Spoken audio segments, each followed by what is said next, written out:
Hello, this is John Wallace, Senior Editor at Laser Focus World, and welcome to today's webcast brought to you by Laser Focus World Online. Today's event, Laser Measurement, will be presented by Alan Carey, Director of Marketing at Ophir Sphericon, and John McCauley, Midwest Regional Sales Manager, also at Ophir Sphericon. Following the talk, we'll have a short question and answer session. You can ask questions at any time during the presentation via the web using your Ask a Question box by clicking in the open area and clicking the Ask Question button to submit. And we encourage questions. It really makes things more interesting at the end of the web talk. If you should need technical assistance, please type your inquiry into the tech support box on the left side of your screen and click the Send button. It is recommended that you close down all other applications for better performance. For your convenience, this presentation will be available on demand within 24 hours of this live event. A reminder email message will be sent to all registrants with a link to the archive. It will also be accessible from the homepage at www.laserfocusworld.com. Now it gives me great pleasure to introduce today's first speaker, Alan Carey. Hello, this is Alan Carey. Good morning, afternoon, or evening, depending on where it is you're listening from. Today I would like to talk to you a little bit about laser beam profiling and specific to applications, matching your laser beam profiling to your application. Necessarily, this is going to be a somewhat cursory view of those things, and I wanted to mention that we have a lot more detailed information in some of our tutorials available on the Ophir website, which we'll give you later on.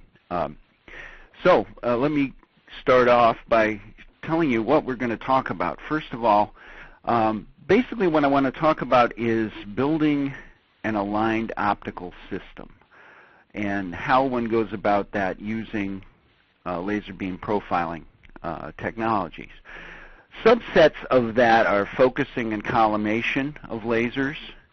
Then we're going to talk a little bit about high power beam quality measurements. John will talk about those.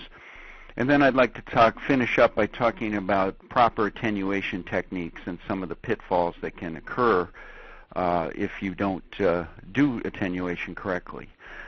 So let me start with building an aligned optical system. What are some applications that would be examples of an aligned optical system?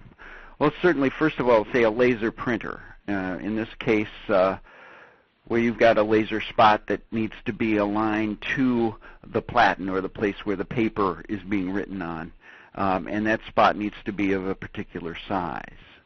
Laser marking machines, pretty much exactly the same application, just generally a higher power laser mark is needed depending upon the material the marking machine is designed to mark, whether it's plastic or diamonds or pieces of metal.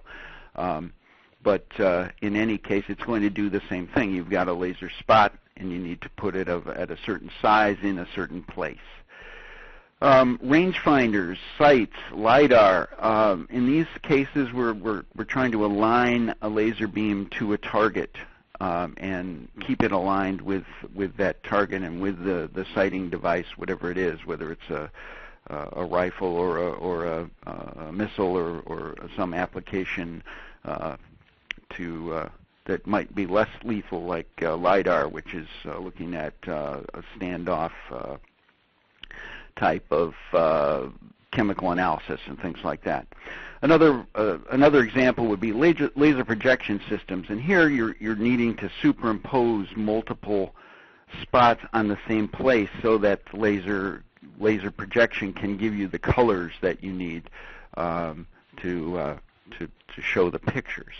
So those are examples of what I mean by an aligned optical system. There are certainly many more, and we'll talk about some more as we get into some of these other applications. So what are we trying to do? As I said before, we're placing a beam of a certain size at a certain place in space. And the simplest way to do that is to put the profiler where that spot needs to be made and make both of the measurements, a beam size measurement, which you can see down below in that display showing the two beams there, and a position being shown over there in the pointing window. So basically, with a profiler, you can make the two measurements that you need to make for this alignment process: beam size and beam position. Profilers come in various types, and both of these, and all of these techniques can be done with either a CCD array, or what we call a camera, or with something like a scanning slit profiler. Both of them are capable of doing both the beam size and the beam pointing measurement. Now, which one you choose has to do, to a certain extent, with what exactly you're trying to do, how big a beam you're trying to look at, how much fussing you want to do with your instrument versus your aligned optical system. Scanning slit profilers have an advantage in that they can measure a much smaller beam, and they can measure it at focus quite often without any attenuation. CCD arrays can give you more information about the beam size or beam shape. It can measure beam sizes, but not quite as small as scanning slit. So a CCD is going to be limited to something around 10 times the pixel size of that camera. So with modern camera systems, arrays getting down in the 4 to 4.5 to 6 micron area, we're talking about somewhere around 40 to 60 micron beam spot sizes being sort of the bottom limit of what you can measure with a CCD.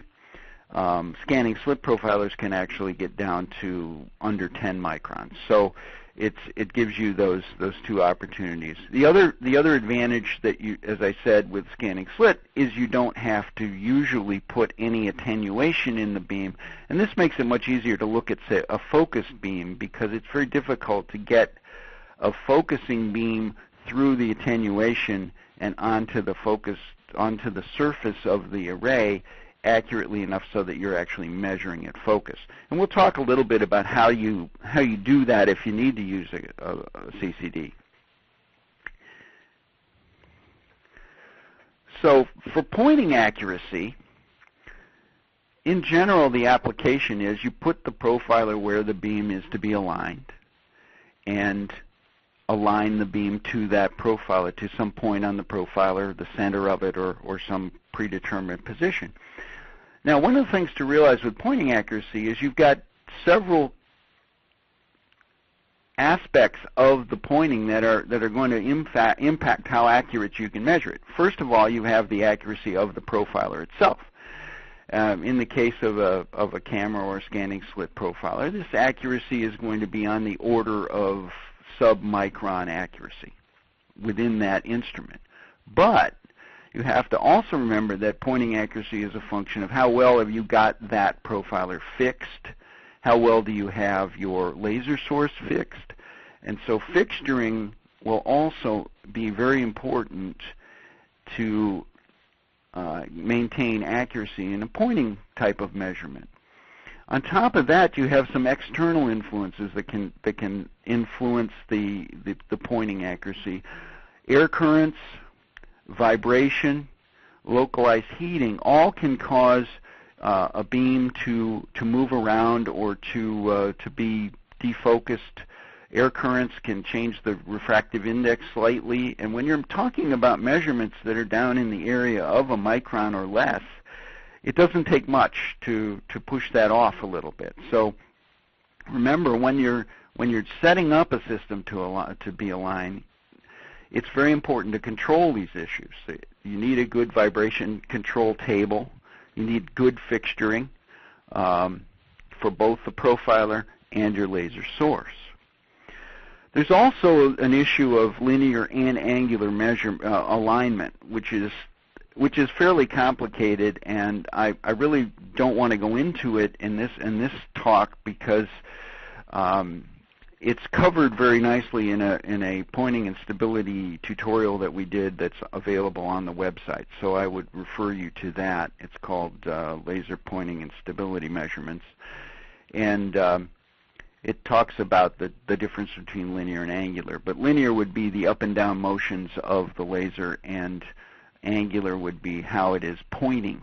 And in general, what you're trying to do is align the pointing of the laser and trying to get rid of any of the additional motion that would be the linear motion. So this would be your vibration or anything that has to do with the fixture not being as stable as it should be. So I'm going to skip over this next slide and go to where we talk about focusing and collimation. Now, focusing and collimation both are part of this alignment. This is where you're making the beam have the right spot size or the right focus or the right depth of field or depth of operation that you want within your aligned optical system. Focusing is a very simple application for low power lasers, such as is done for optical telecommunications or scan systems, where we're talking about lasers on the order of a couple of watts or less, because you can just put the profiler where you want to make the focus and make the measurement. It gets a lot more complicated when you get to higher powers, such as ophthalmic surgeries or therapeutics, laser marking systems, precision welding. In those cases, you may have to do some other things in order to find the focus and be able to measure it. So first of all, as I said, it's very simple in a low power situation. A typical application, for instance, would be a free space optical coupling of fiber. So you're putting a lens. They're called GRIN lenses or gradient index lenses. They're put on the end of fiber, and they form some kind of a waist or even a collimated beam. And you just simply measure them by putting the profiler right where you want that waist, measuring the waist. Now, if you have a scanning slit profiler, you can actually know exactly where that measurement plane is to within several microns. And so you can find the waist very precisely. And because you're in a low power system, you're measuring it directly. You don't have any problems with having to figure out a way to attenuate that beam. Now, when we get to higher powers, we may have to do some additional things. There's a couple of approaches to that. Now, one of the things about a focused beam is that high power can be defined many different ways, but in general, what we're talking about with a focus beam is power density. In other words, a 1 watt beam focused to several hundred microns is no problem to measure directly. A 1 watt beam focused down to 10 microns may in fact have high enough power density to actually damage a profiler. So what do you do about that? Well, there's a couple of approaches. One of them is to add a lens where you have a known working distance on this lens, a fairly short distance, and you actually image the waist focus point and blow it up so that it's larger when it gets to the profiler. This lowers the power density and makes it possible to measure that. So we can do that with a scanning slit profiler. So for instance, say we have a 10 micron beam that we need to measure. It's at 2 watts. We find that, whoa, that's high enough that it's going to damage this profiler. So what we can do is actually image this with a 10x lens that blows this up to 200 microns when we measure it, and so we don't have the power density that's going to damage anything. When we're trying to do a focus spot analysis using a camera, we have some other issues. Mostly, we have to use attenuation to get to the camera, because cameras are so sensitive that pretty much any laser is going to saturate the array or possibly even damage the array. So we have to put some kind of attenuation in. If you've got attenuation and you're trying to measure a focus spot, think about that. You've got to go through this attenuator with the focus, and you can't really do that. So again, the way to look at a focus spot with a camera is to image it. So again, in this case, we have a lens here.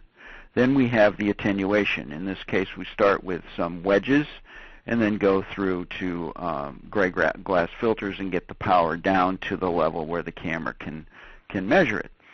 So measuring focus spots with cameras tends to require some kind of lens and system, whereas in most cases, scanning slit profiler can measure the focus directly. If it can't, then we can put some kind of optic here. This could be a microscope objective if we need to blow it up larger than 10x. It can be an A-sphere lens for 10x or 20x. In either case, we're able to then measure the beam at focus. Now, collimation is sort of the opposite of focus.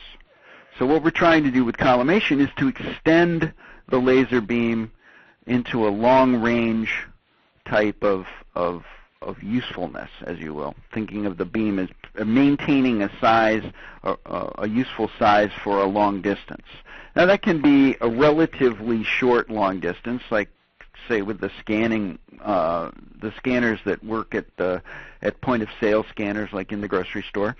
There you want that beam to work over a range of a meter or so, so you don't have to hold the barcode exactly in one spot. And you know, it will read that barcode if the thing is held anywhere within a certain range of a couple of feet or a meter or so. Now, LiDAR, for instance, that we're talking about trying to do something over kilometers. So again, we're trying to make a beam that has a useful diameter for a very long range. The same is true of laser rangefinders, guide stars for telescopy. Is that how you say that word? Free space optical communications, where we're using a laser beam through free space, and putting a signal on top of that and using it as a communications link. All of those require a very long range beam that stays relatively the same size. This is what collimation is. So basically anything that needs a long range uniform beam. Well, it turns out there's two kinds of collimation. There's what we can call a maximum distance to the waist collimation, and then there's a collimation that we can define as minimum divergence, and they actually are different. If we look at the maximum to waist distance to waist, the easiest way to do that is to place a profiler at the working distance. Now, if that working distance is several kilometers away, then we have to do some calculations instead, and basically calculate the divergence measurement that will give us the distance to the waist that we're looking for. Now, this is covered in great detail in Donald O'Shea's classic work, The Elements of Modern Optical Design, written in 1985. I believe it's been updated since then. But the copy I have, pages 241 to 245, discuss how do you make this calculation of the maximum waist distance. If we look at the formula here for calculating the divergence is the opposite of collimation. Again, divergence is how much is the beam spreading. If we look at this formula here that you see, theta is the divergence, df is this beam measurement at the focal length of the lens, and f is the focal length of the lens. So if we take a lens of a known focal length place the profiler at the geometric focus of that lens, and then make adjustments out here to your collimating elements to minimize the beam size at the profiler. That will give us the minimum divergence. Now, as you can see, because lasers don't go to zero, you can't get a zero divergence. There's always going to be some divergence in the beam. And this is why this measurement actually comes out slightly different than if we just try to maximize the waist to infinity. So there's, again, you have to look at what is it I'm trying to do. In this case, if I'm trying to build a system that gives me a collimated beam over several meters, this is probably one of the best ways to do it. If I need to calculate the divergence value that I need in order to get the waist to the maximum, because I don't want to go out and try to get a profiler and set it up 10 miles away from my laser, then you would use this method as well to make those measurements. And the one thing to recognize also is that this lens geometric focus is going to be different for whatever wavelength of light that you're trying to measure. Lenses are generally specified at a particular wavelength. So a 200 millimeter lens is exactly 200 millimeters focal length at 585.2 nanometers. Why they chose that, I have no idea. So there's a correction factor that's involved if you're, for instance, looking at 532 or 632 or infrared at 10.6 1.06 microns. So you will need to make a correction, and there's tables of those corrections because you want to put this at the exact geometric focus in order to get the accurate measurement of divergence. So, with that, I'm going to turn this over to John and let him talk to you a little bit about making measurements of high-power systems. So, John? All right. Thanks, Alan. Appreciate that. First, I also want to say hello to everybody and thank Laser Focus World for hosting us today. I do appreciate that, for giving us the forum to talk about different laser measurement techniques. Also want to thank Laser Mechanisms for providing us with a couple of different pictures throughout the presentation. I didn't note it in the slides here, but they provided us with a couple of the different pictures here, and I certainly want to thank them and give them credit for doing that. So I'm going to be talking about high-power beam quality measurements. I'm the Midwest Regional Sales Manager, and so most of my applications of the laser measurement equipment that I sell are with industrial lasers, or lasers that put out hundreds of watts or even up to several kilowatts of average power. So there are some different schools of thought and some different techniques for how to take those types of measurements that I wanted to speak about. So what measurements should be taken? You've got a laser. You want to ensure that you've got beam stability over time, that kind of thing.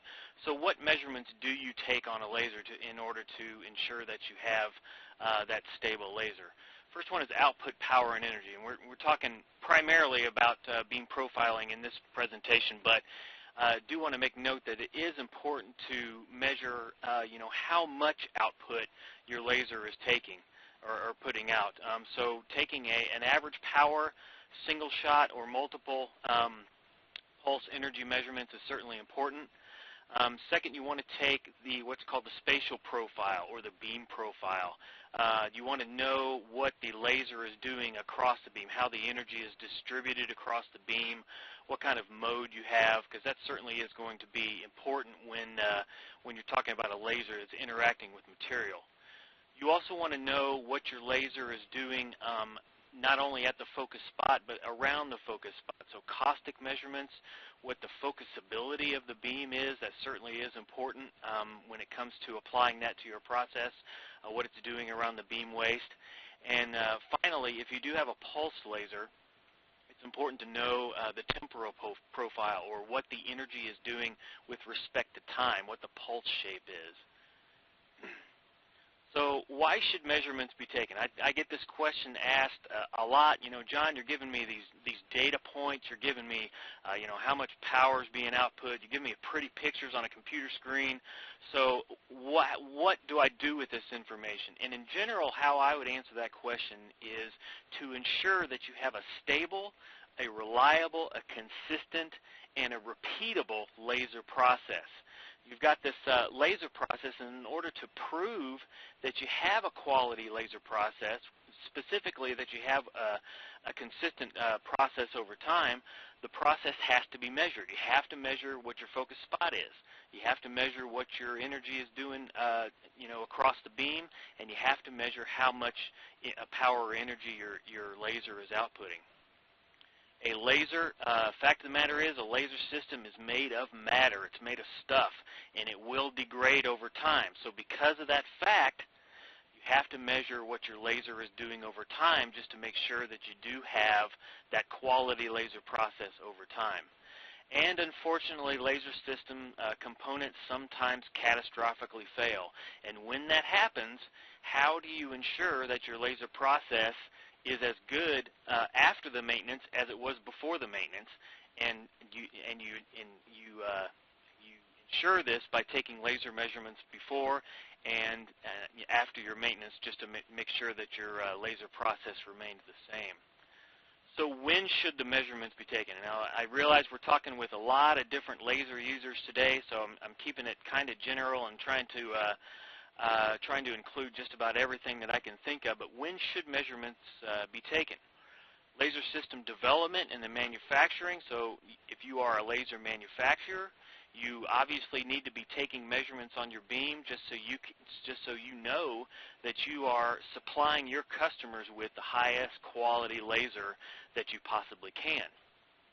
During application development, when you are developing a process for a laser, if you're an integrator or a laser manufacturer or even an end user, if you're developing an application of that laser, you need to know what the measurements of that laser is, so that when that process has been approved and you need to transfer it over to a manufacturing process, you need to know that when you make that transfer to the other laser system, that your beam looks exactly the same or as close as possible when you make that transfer. Measurements should be taken during a system runoff or a factory acceptance test. You need to be able to ensure that the laser is performing the same as during the application development. I mean, it makes sense that you developed a process.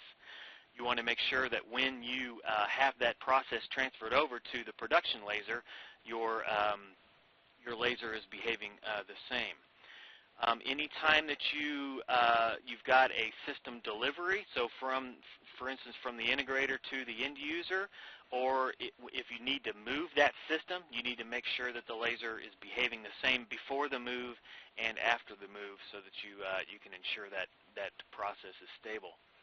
During process validation, if you're moving or copying a process from one system to another, you need to make sure that those two different systems are performing exactly the same, so that your process will be the same. During batch validation, you can take measurements, or you should take measurements to prove to your customer that the laser remained consistent during that process of, for instance, a batch of parts, or a periodic check. If it's an ongoing process, you need to measure your laser, once a day or once a shift even, to make sure that your laser is performing consistently over time. And then obviously with laser maintenance, when you're doing any component changes such as optics or lamps or fibers, things like that, you need to take measurements just to make sure that before and after shots of that laser remain the same. Sometimes you'll you'll have a laser that's not performing properly. You need to measure your laser in order to troubleshoot what's going on with that laser. And any time that you've got a situation where you need to modify the laser parameters, change pulse width or change power output, that kind of thing, you need to validate, or you need to use the equipment to make sure that that those changes to the laser parameters had a good effect. So what technologies are available for laser measurement? Now, again, we're talking primarily about beam profiling, but again, like I stated, power and energy measurement certainly is a bit of data that you need to measure. So in order to do that, we've got thermal sensors, which measure the laser power, the average power, or the power of a CW laser, as well as single pulse energy. Thermal sensors will read those as well. And we also recommend pyroelectric sensors for measuring repetitive pulse lasers. So those are the technologies for doing that. Beam profiling, Alan kind of talked about this, but what we offer, and what a lot of companies offer, is camera-based profiling. So by use of an attenuation device, the laser is sampled down to a lower power that can be measured. And these systems are typically good for measuring beam size, beam shape, spatial energy distribution, beam wandering, et cetera, et cetera. And then it's also used for measuring the focus spot of a laser, like the system that's pictured here is typically used for measuring the focus spot of lasers. A rotating pinhole is another technique of measuring specifically around the spot, or the caustic of the beam. And with this device, a small pinhole is presented to the beam, allowing for a small portion of the beam to be detected at a time. Data points are then used to compile the image of the beam. So it's you see to the image off to the right here. You see the slices of the laser beam and how that energy is distributed around the focus spot. So it's used for measuring the beam profile, used for measuring the caustic or the beam waste, and also providing an M-squared value, or the focusability of that laser beam. This particular device here it uses a spinning wand. So this device is used for the beam profile of raw beams of CO2 lasers. And how this device works is it uses a spinning wand or a mirror, and it samples a small percentage of a collimated beam and sends it to an imaging device, and then uses that image to feed into beam analysis software. And the uses of this device are for measuring spatial intensity across the beam, your beam size, and your beam shape as well. Here's a picture of, showed earlier, but it's more or less an all-in-one system. So we've got, at the top here, we've got the delivery head, or the processing head. It's attached to a robot here. And then the focus spot is somewhere below that head.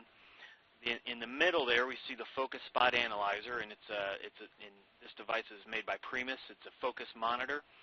And then below that, you've got a device that's measuring laser power. So you've got the beam profile, and as well as the power measurement, all in the same system.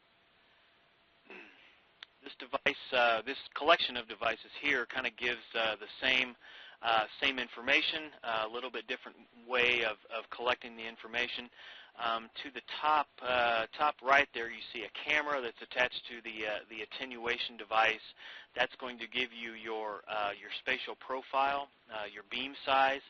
Underneath that, you see a thermopile sensor. This is going to be collecting the majority of the light and giving you your output power, or in this case, it's a single pulse laser, so it's going to be giving you your energy per pulse for the single pulse. And then to the lower left, we see what's called a fast photodiode. And what that's going to do is interface with a PC-based oscilloscope, and that's going to give you your temporal pulse shape. So you've got with this system, with this collection of devices, is going to give you just about everything that you need to know about your beam. Here is another all-in-one system that's made BioFear and Spiricon. This device is called a Beam Cube, and it's a beam analyzer that, again, it gives you your your output power. It's going to give you your focus spot size and also tell you how the beam energy is distributed across the beam, because it is a camera-based beam profiler. And also, the device has the ability to measure your temporal pulse shape as well. So this device here is also another good all-in-one system as well. That's really all that I've got to present, so I'm going to send it back over to Alan to wrap it up.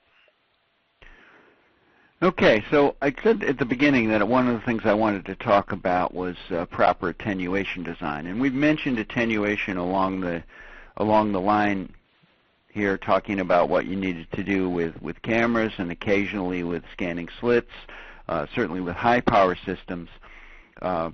What is attenuation? It's a method of knocking the power of the laser down to a level that can be measured without damage or saturation in the profiler.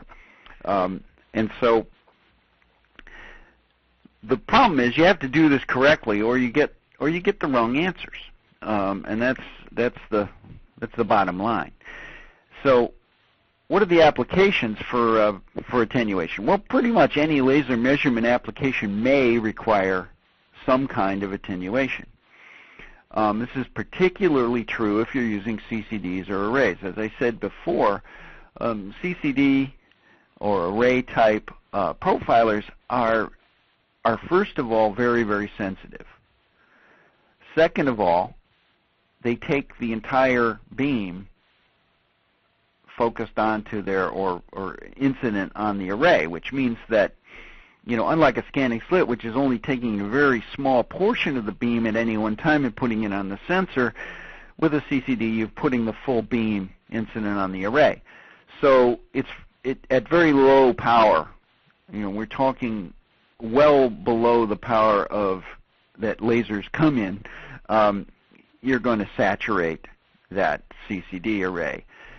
And in that case, you can even damage them, depending on the wavelength and certainly depending on the power levels.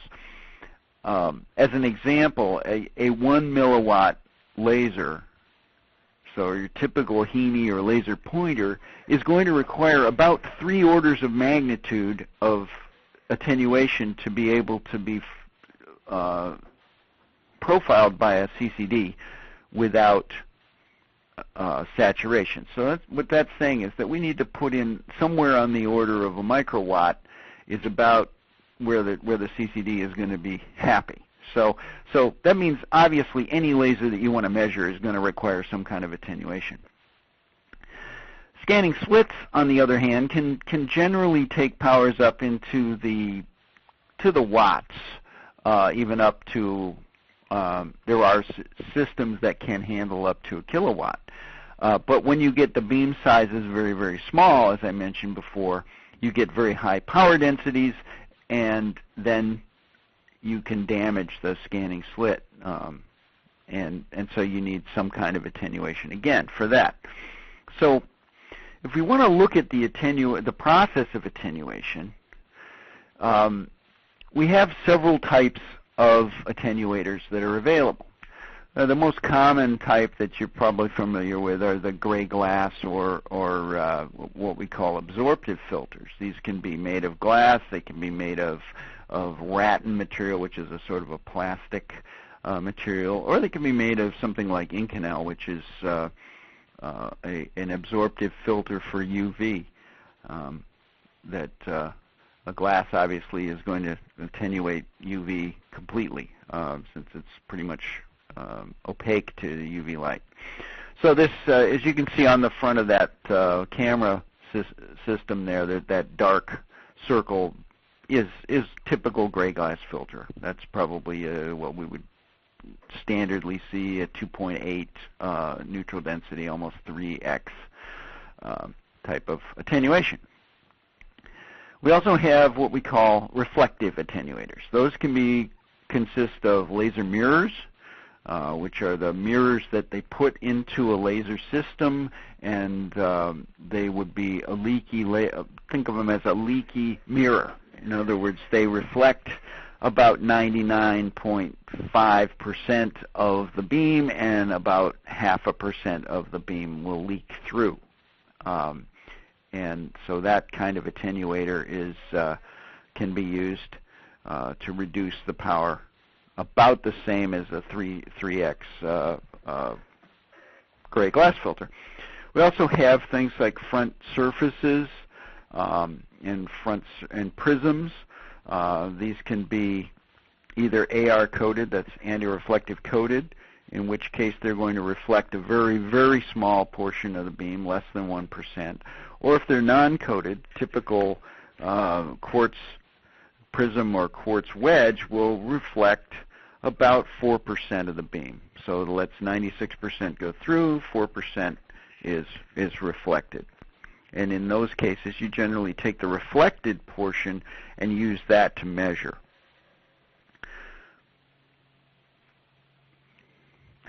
So what's the problem? Well, there's a problem called thermal lensing.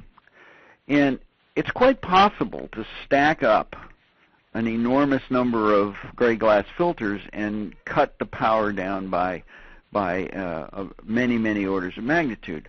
But what happens there is if we start with a high power going into an absorptive filter, the material of that filter will heat up.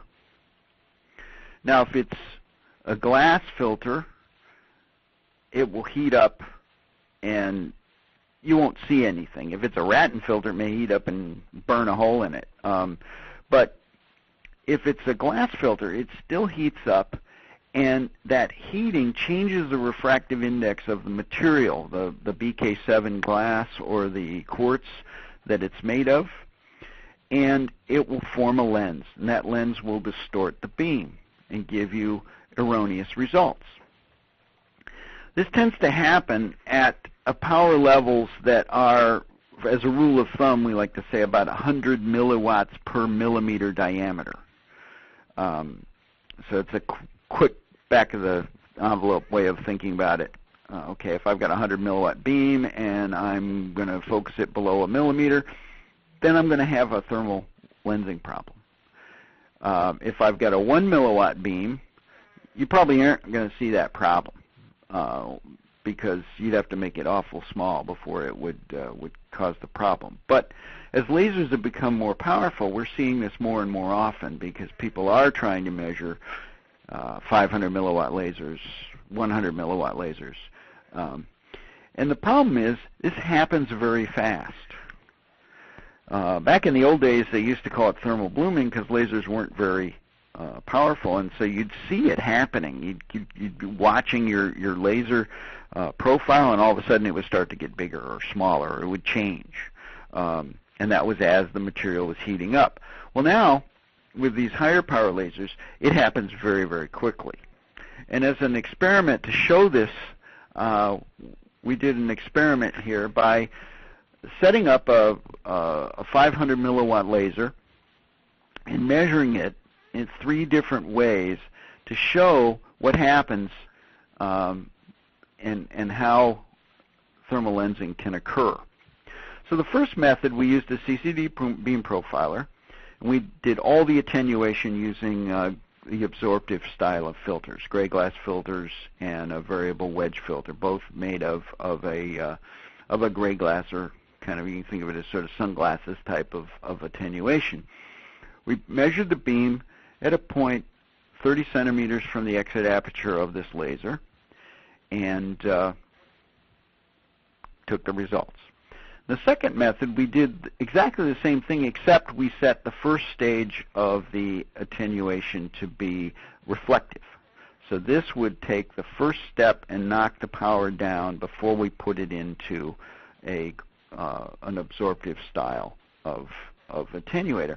And then as a control, we took a scanning slit profiler, which didn't require any attenuation at this power level, and measured directly at the 30 centimeter point from the aperture as a control. So here's what we saw. Using that first technique, we noticed we got a nice measurement of about 0.5 millimeter, 512 in one axis and 412 in the other axis, and It looked like a pretty stable, pretty reasonable measurement. But if we looked at that measurement using time charts, we could see what was happening over a very rapid period of time.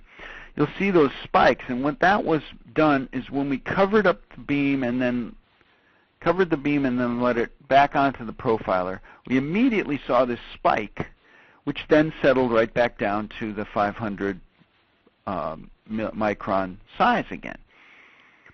So we said, okay. You see that happens very, very quickly. These were samples taken at the frame rate of the camera, which is about, which I think in this case was somewhere in the order of 30 hertz. So as you can see, in very short order, it would come down. So you really wouldn't see that unless you were looking at it with some kind of time charting capability.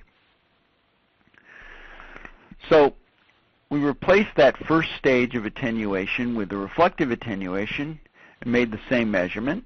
And now we see that, in fact, that spike is close to what the real beam size is, around 800 to 900 microns. So much closer to a millimeter than half a millimeter. And when we took the control measurement with the scanning slit, we saw the same thing. Here we have a scanning slit, no attenuation, no external influences on the beam, and in fact the correct measurement is at 850 or 900 microns.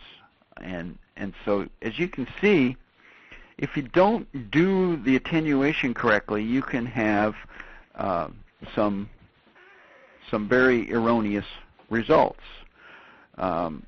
Absorptive filters can be added up to provide a lot of attenuation. But if you fall into that trap, you are very likely to be making measurements that are not correct. And you'll see what looks to be your beam size, but it really isn't your beam size.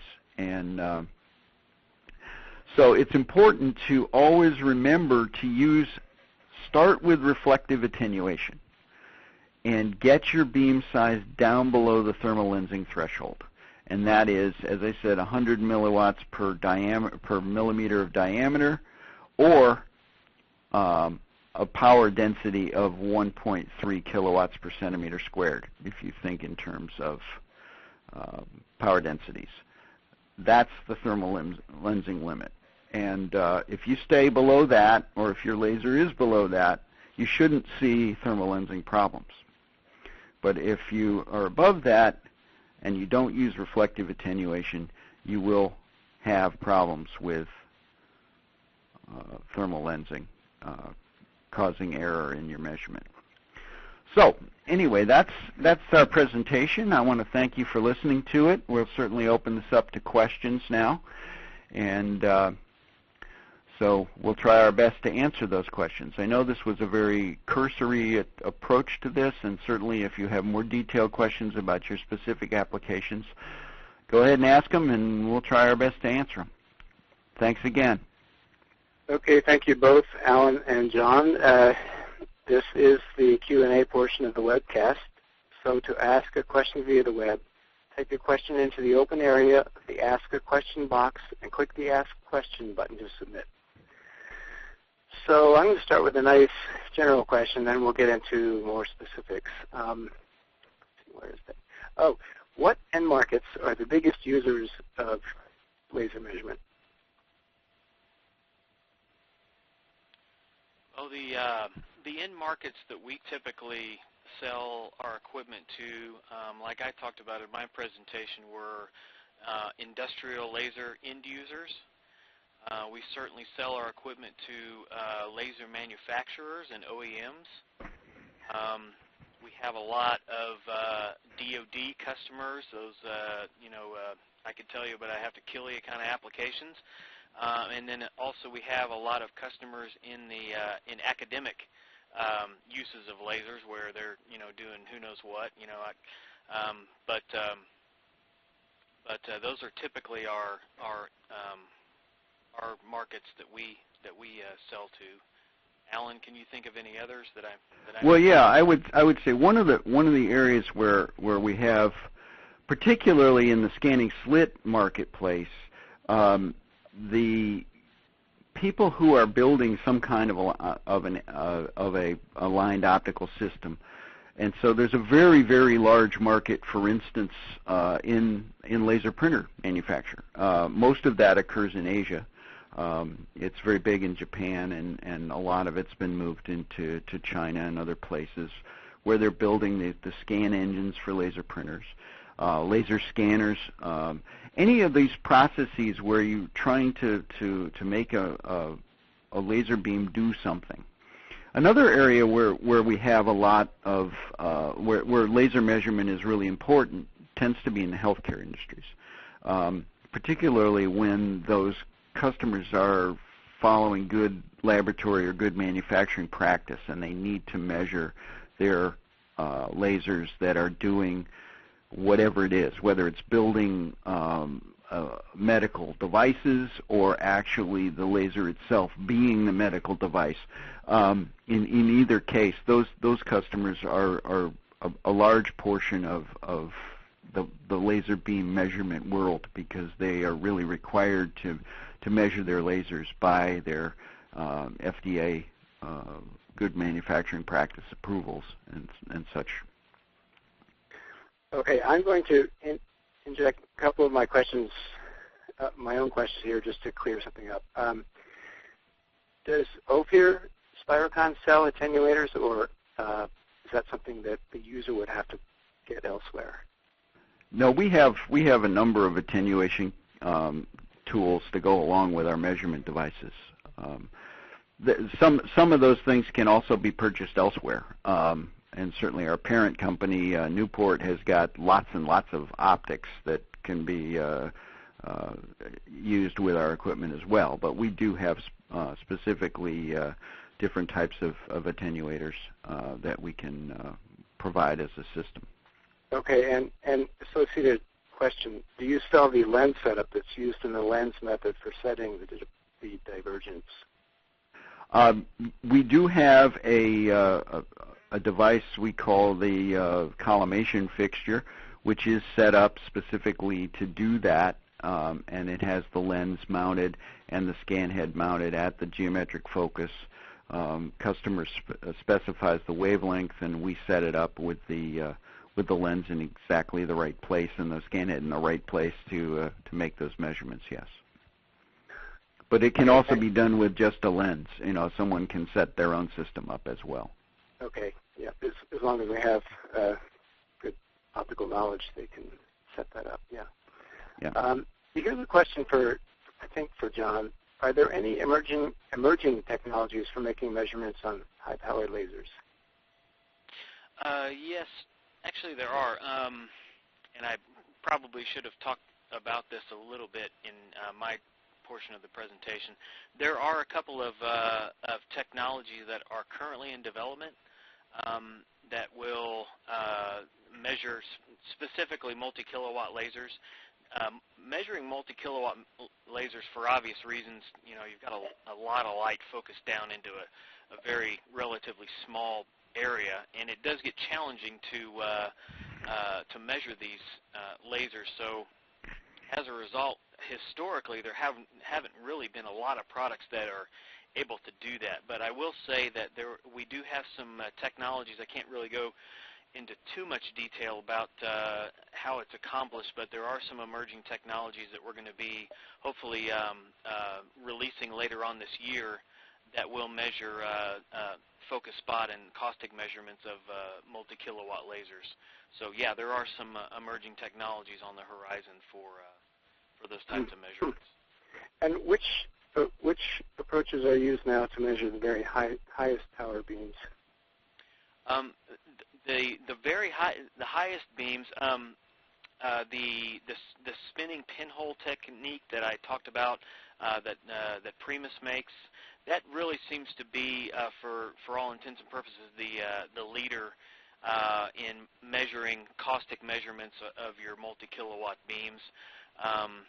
It can be accomplished with optics and attenuation systems, but typically, you know, for obvious reasons, for distortion reasons and things of that nature, it's not really a very popular way to measure it with a camera-based system.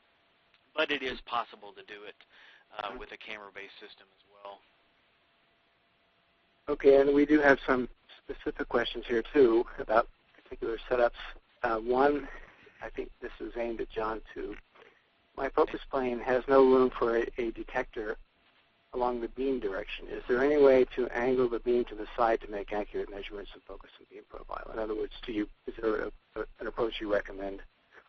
Yeah, and that really is a tricky one when there's not a lot of space. For instance, at the workpiece with the workstation, a lot of times, unfortunately, beam profiling and even power measurements are kind of an afterthought.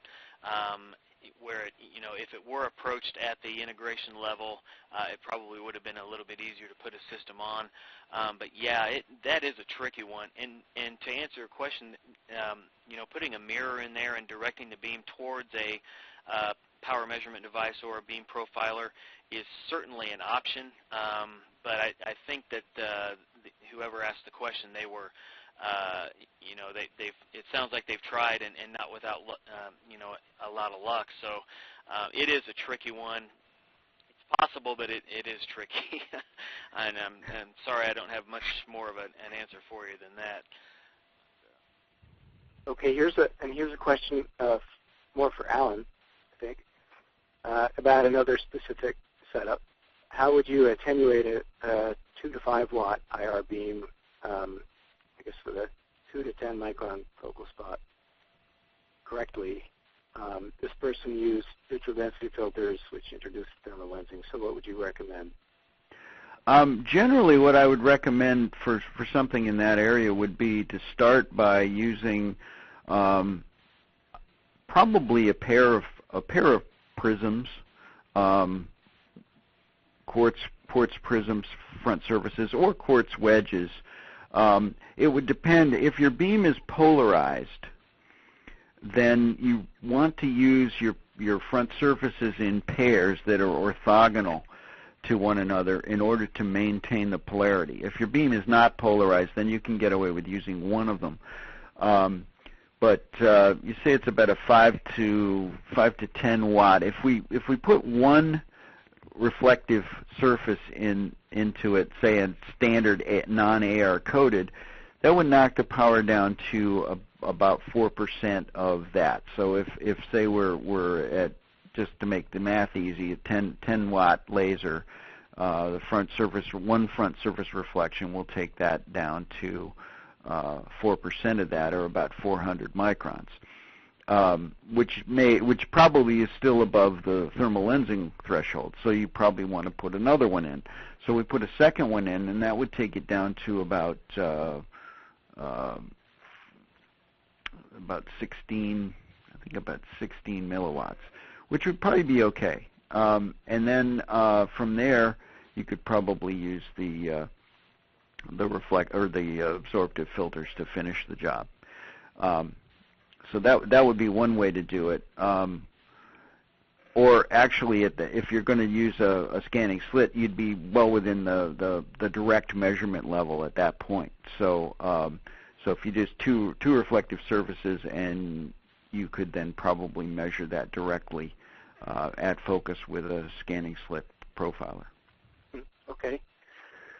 As far as the measurement at focus, one questioner wants to know how do you know if the sensor is level? And I think what that means is when you're doing a through focus measurement, how do you know your sensor is probably moving parallel with the beam?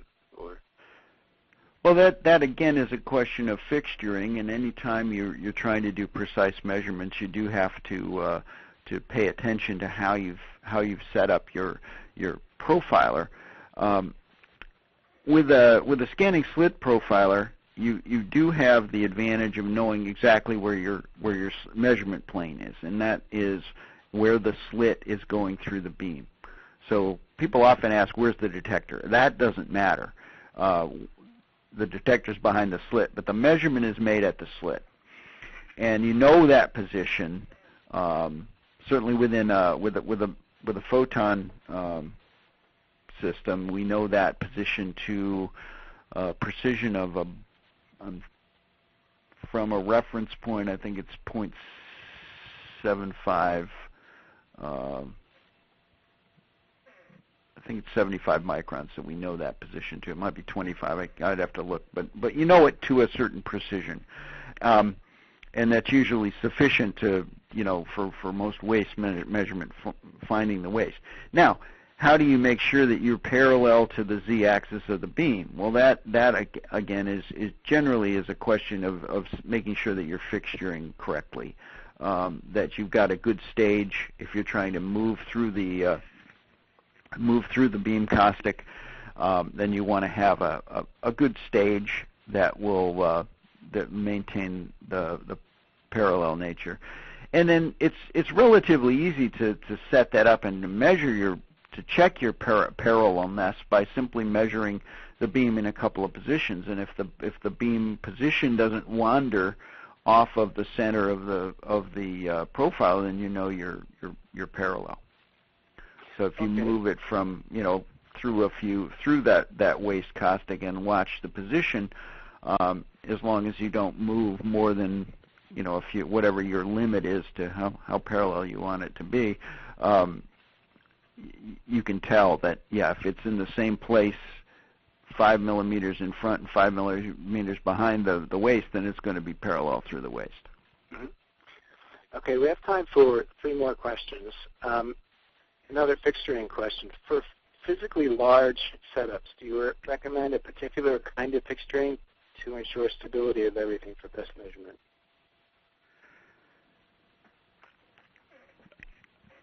I would say, is that more up to the whoever is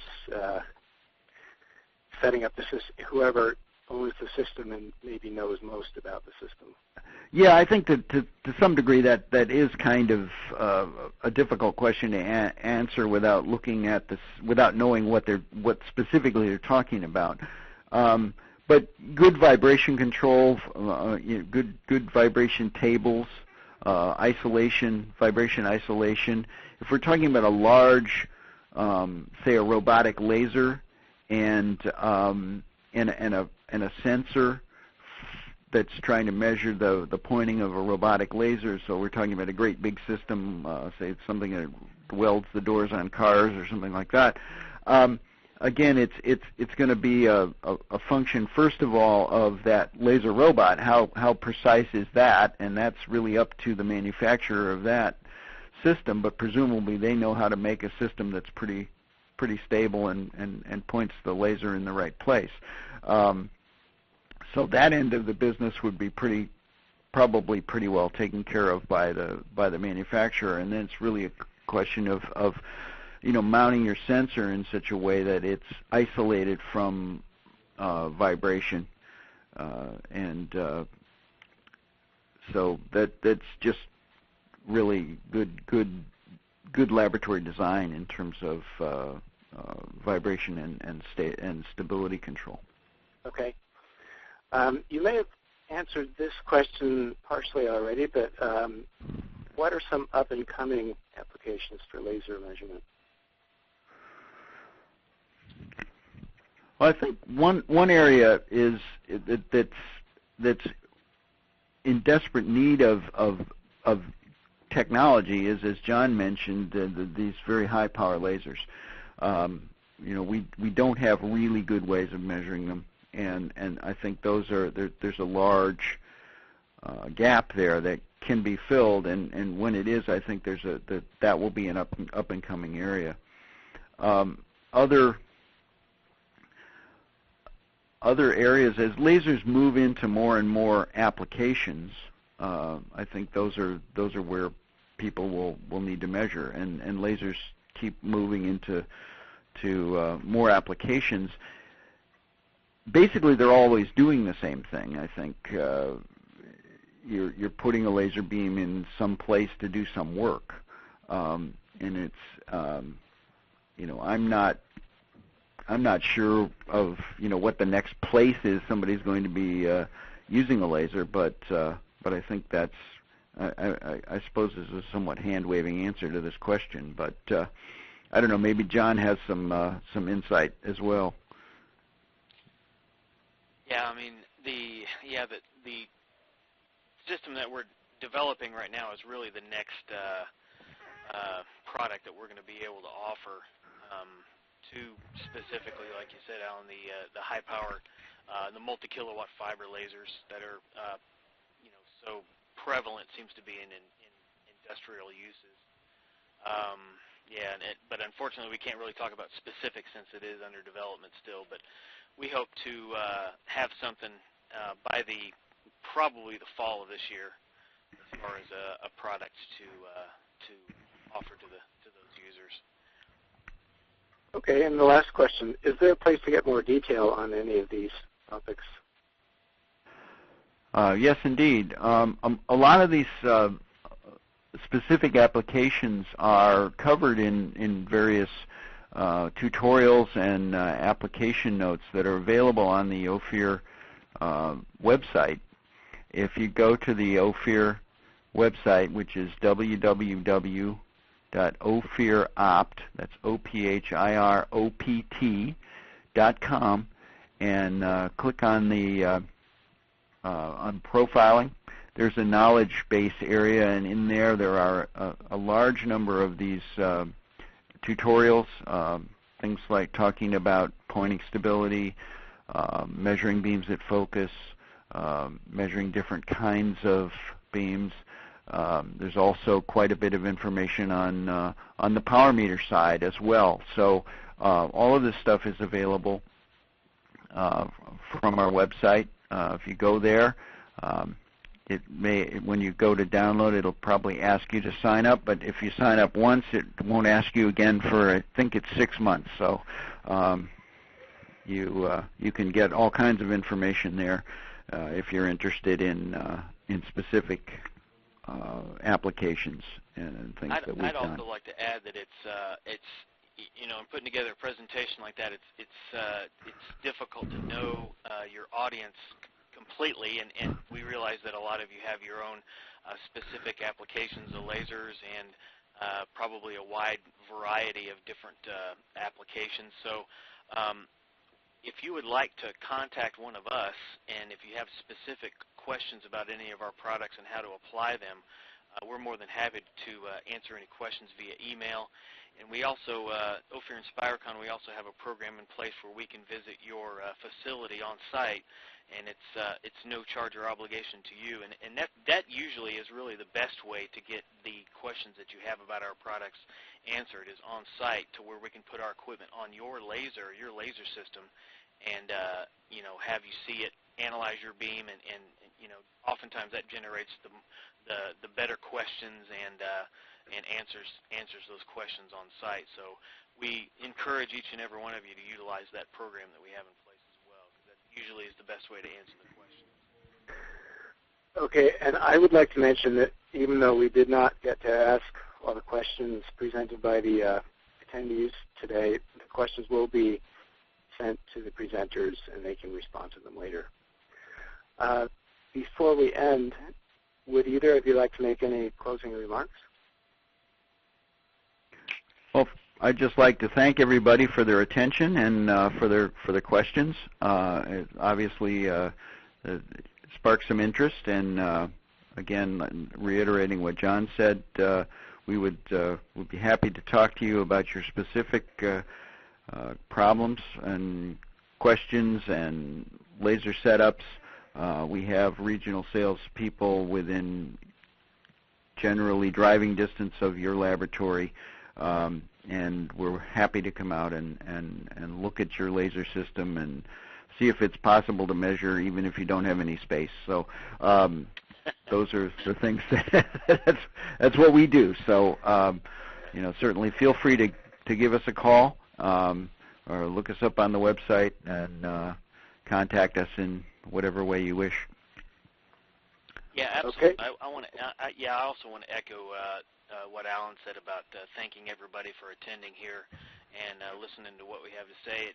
It really does say something about you that you're taking your time out of your day to come and listen to a presentation like this, because you're obviously interested in ensuring a quality laser process or developing quality laser systems or whatever you're doing. So it does say something about you for your attendance.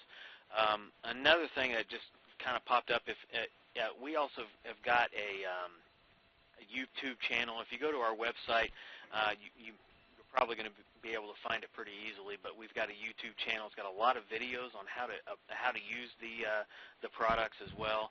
That might be helpful to a lot of you that are figuring out how to best apply our equipment in the field. So take advantage of that as well.